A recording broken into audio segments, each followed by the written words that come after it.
యమునా నది పుట్టిన జన్మస్థలం చార్ధామ్ యాత్రలో ఒకటైన యమునోత్రి టెంపుల్ దగ్గర రహస్యాల వేడి నీళ్ళ గుండం. ఈ నీళ్లను ఎవరైనా వేడి చేస్తారనుకుంటారేమో, ఎవరు వేడి చేయరు. కానీ ఇంతటి చల్లటి వాతావరణంలో కూడా వేడి నీళ్లు ఎక్కడి నుండి వస్తున్నాయి, ఎలా వస్తున్నాయి అనేది ఇప్పటికీ రహస్యమే. చూస్తున్నారు కదా యమునోత్రి టెంపుల్. యమునా నది జన్మించిన ఈ ప్రదేశంలో యమునాదేవి ఆలయం ఇది.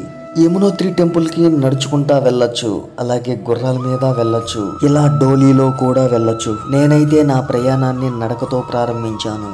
ఇలా ఇరుకైన దారులలో, ఎటు చూసినా భయంకరమైన లోయలు, ఎత్తైన కొండల మధ్య నా ప్రయాణం ఇలా సాగింది. హలో ఫ్రెండ్స్, యమునోత్రి టెంపుల్ కి వెళ్ళాలంటే ఎన్ని కిలోమీటర్లు నడవాలి, గుర్రం ఎక్కితే ఎంత తీసుకుంటారు, డోలీలో వెళ్తే ఎంత తీసుకుంటారు, యమునోత్రి టెంపుల్ దగ్గర ఉన్న రహస్యాలేంటి అనే విషయాల గురించి తెలుసుకోబోయే ముందు మీ అందరికి చిన్న రిక్వెస్ట్. చార్ధామ్ యాత్రకు వెళ్ళాలనుకుని వెళ్ళలేకపోయిన వారు నేను పెట్టే ప్రతి వీడియో స్కిప్ చేయకుండా చివరి వరకు చూడగలరు. అలాగే మన ఛానల్ ని సబ్స్క్రైబ్ చేసుకొని పక్కనే ఉన్న బెల్ ఐకాన్ ని క్లిక్ చేసి మనకి సపోర్ట్ చేస్తారని ఆశిస్తున్నాం.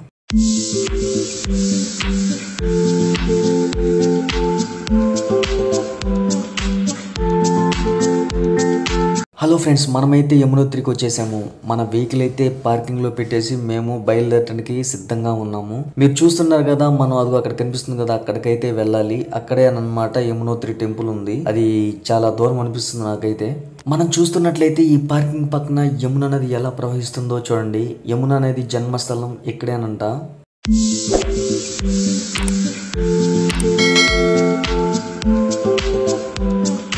ఫ్రెండ్స్, నేనైతే నడుచుకుంటూ యమునోత్రి టెంపుల్కి అయితే బయలుదేరాను. ఎంత సమయం పడుతుందో తెలియదు, కానీ ఎంత దూరమైనా ఎంత కష్టమైనా నాకైతే అమ్మవారి దర్శనం ఎప్పుడెప్పుడు అవుతుందా అనే ఆలోచన తప్ప వేరే ఆలోచన అయితే లేదు ఫ్రెండ్స్. ప్రతి ఒక్కరికి చెప్తున్నాను, మీలో ఎవరైనా చార్ధామ్ యాత్రకి రావాలి అనుకునే వాళ్ళు ట్రావెలింగ్ ఆఫీసుల దగ్గరికి వెళ్ళేసి ఎక్కువ మొత్తంలో మనీని అయితే వేస్ట్ గా ఖర్చు పెట్టుకోకండి. ఎందుకంటే నాకు ఎదురైన అనుభవం గురించి మీతో పంచుకోవాలనుకుంటున్నాను ఫ్రెండ్స్. మేమందరం కలిపి 6 మెంబర్స్ అయితే చార్ధామ్ యాత్రకు బయలుదేరాము. మేము ట్రావెలింగ్ ఆఫీస్ దగ్గరికి వెళ్తే వాళ్ళైతే మా దగ్గర ఒక్కొక్కరి దగ్గర 5,500 రూపాయలు అయితే వసూలు చేశారు. మొత్తం 9 రోజులంట. 9 రోజుల్లో చార్ధామ్ ట్రిప్ అయితే అయిపోతుందంట. ఈ 9 రోజులకు గాను మా దగ్గర మొత్తం కలిపి 33,000 రూపీస్ అయితే తీసుకున్నారు. మాకు బొలెరో అయితే ఇచ్చారు. కానీ ఇక్కడ ఇంకో విషయం ఏంటంటే, ఆ బొలెరో అతనికి మాత్రం 25,000 మాత్రమే ఇచ్చారంట. చివరికి అతను మాకు చెప్పింది ఏంటంటే, మీరు ఎవరైనా చార్ధామ్ యాత్రకు వెళ్ళాలనుకునే వాళ్ళు ట్రావెలింగ్ ఆఫీసుల దగ్గరికి అయితే వెళ్ళొద్దు, నన్నైతే డైరెక్ట్ గా కాంటాక్ట్ అవ్వండి, నేనే ఇంకా తక్కువ ఖర్చుతో మిమ్మల్ని చార్ధామ్ యాత్రకు తీసుకెళ్తానని చెప్పాడు. తొందరపడి మీరైతే ట్రావెలింగ్ ఆఫీసుల దగ్గరికి వెళ్ళి అనవసరంగా మనీని అయితే ఖర్చు చేసుకోవద్దు ఫ్రెండ్స్. మీలో ఎవరైనా ఈ వీడియో చూసినట్లయితే చార్ధామ్ యాత్రకు వెళ్ళాలనుకుంటే నాకైతే కామెంట్ చేయండి. అతని ఫోన్ నెంబర్ పెడతాను, మర్చిపోకుండా కామెంట్ అయితే చేయండి ఫ్రెండ్స్. మీకు అతని నెంబర్ అయితే పెడతాను. చార్ధామ్ యాత్రను హ్యాపీగా తక్కువ ఖర్చుతో పూర్తి చేసుకోరావచ్చు.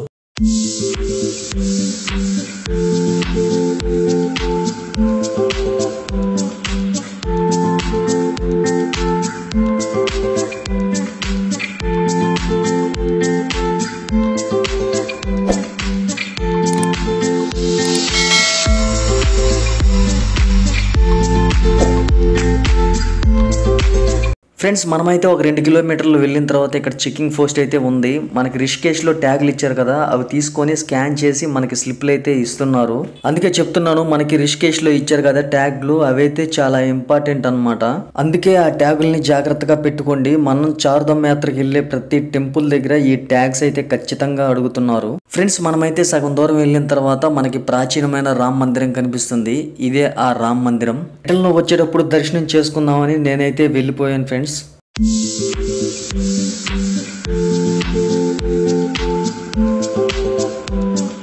యమునోత్రి టెంపుల్ కి వెళ్ళేటప్పుడు మనకి మధ్య మధ్యలో ఇలాంటి వాటర్ ఫాల్స్ అయితే కనిపిస్తాయి. ఒకసారి చూడండి ఫ్రెండ్స్, ఎక్కడో కొండల్లో నుండి సన్నటి దార రూపంలో ఈ వాటర్ ఫాల్స్ ఎంత అందంగా ఉందో. పైన కొండల్లో నుంచి వస్తూ యమునా నదిలో కలుస్తుంది ఈ వాటర్ ఫాల్స్. మధ్య మధ్యలో కొంచెం ఇబ్బందిగా ఉండే నడకదారిలో కూడా మనం వెళ్లాల్సి వస్తుంది ఫ్రెండ్స్.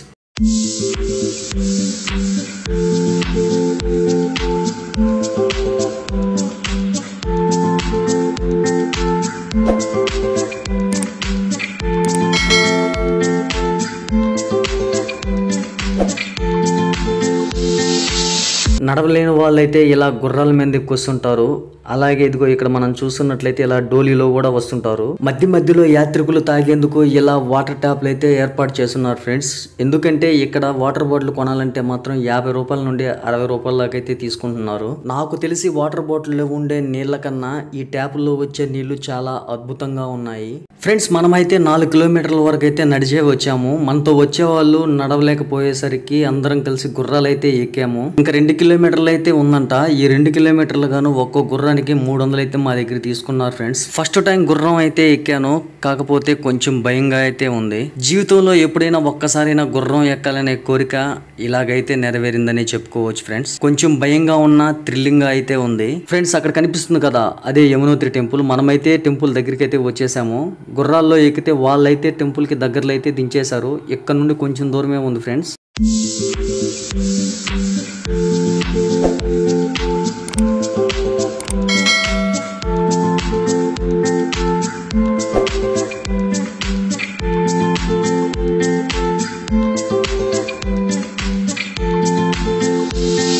యమునోత్రి గుడి ముందుగా యాత్రికులు స్నానానికి అనువుగా ఉష్ణగుండం ఉంటుంది ఫ్రెండ్స్.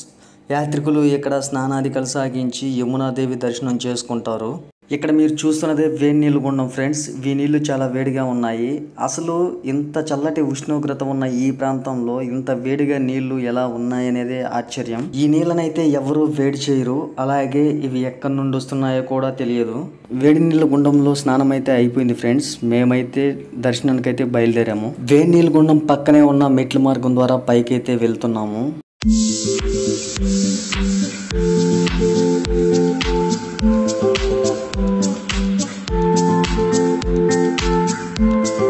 ఫ్రెండ్స్ మనమైతే యమునోత్రి టెంపుల్ దగ్గరికి అయితే వచ్చేసాము. ఒకసారి చూడండి ఎలా ఉందో. యమునోత్రి టెంపుల్ ముందు ఏదో వర్క్ అయితే జరుగుతుంది.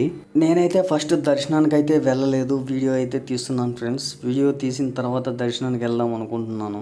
ఎందుకంటే ఈ యమునోత్రి టెంపుల్కి రావడానికి 6 కిలోమీటర్ల కింద నుండి పైకి కొంచెం కష్టంగా బయలుదేరి వచ్చాము. కానీ ఈ గుడి ముందుకు వచ్చేసరికి ఏదో తెలియని సంతోషం. యమునా నది జన్మస్థలం, ఆ యమునాదేవి కొలువై ఉన్నటువంటి ప్రదేశం ఈ యమునోత్రి టెంపుల్.